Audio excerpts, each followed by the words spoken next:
دیگر ممالک کی طرح آسٹریا میں بھی یوم پاکستان جوش و جذبے سے منایا گیا۔ دارالحکومت ویانا میں قائم پاکستانی سفارت خانے میں پروقار تقریب کا اہتمام کیا گیا۔ اسی پر دیکھیے یہ رپورٹ۔ اے وطن پیارے وطن،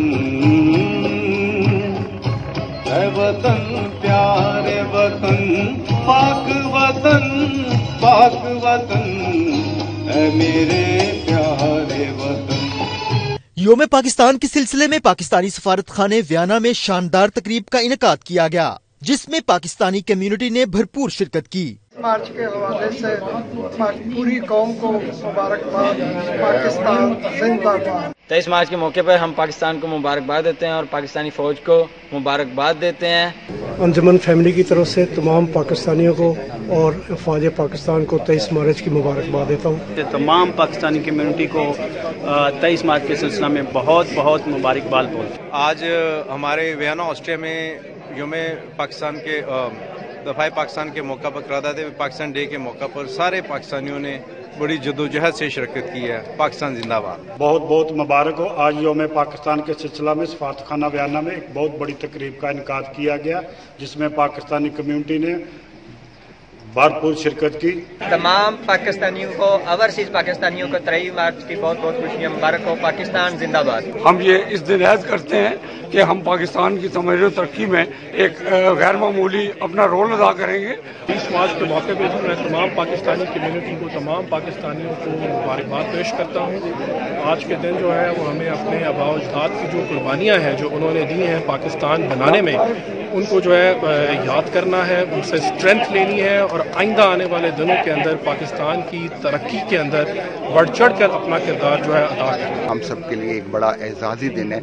آج کے دن 1940 میں علامہ اقبال نے قرارداد پاکستان منظور کی تھی اور جس کا خواب حضرت قائد اعظم نے پورا کیا تھا۔ الحمدللہ آج ہمارا پاکستان ترقیوں کی طرف ہے۔ میں پاکستانیوں کو مبارکباد دیتا ہوں۔ اپنے تمام دوستوں کو، اپنے پاکستانی بہن بھائیوں کو دلی مبارکباد دیتا ہوں۔ آئیے آج عہد کریں کہ ہم پاکستان کے تحفظ کے لیے اس کی جغرافیائی اور نظریاتی سرحدوں کی خاطر ہم خون کا آخری قطرہ بہا دیں گے۔ تقریب کا آغاز محمد آصف کی تلاوت قرآن پاک سے ہوا، جس کے بعد قائم مقام پاکستانی سفیر جواد احمد نے قومی ترانے کی دھنوں میں سبز ہلالی پرچم بلند کیا۔ حاضرین نے زبردست تالیاں بجا کر قومی پرچم کو خراج تحسین پیش کیا۔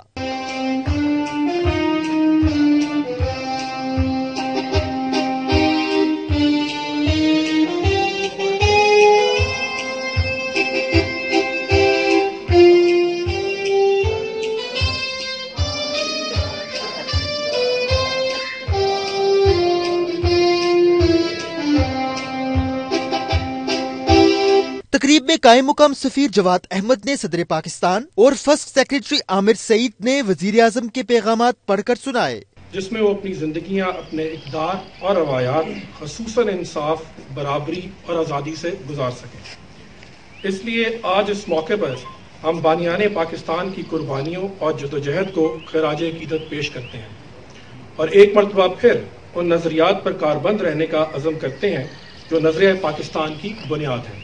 تقریب کے اختتام پر پاکستان کی سلامتی، ترقی اور خوشحالی کے لیے اجتماعی دعا کی گئی۔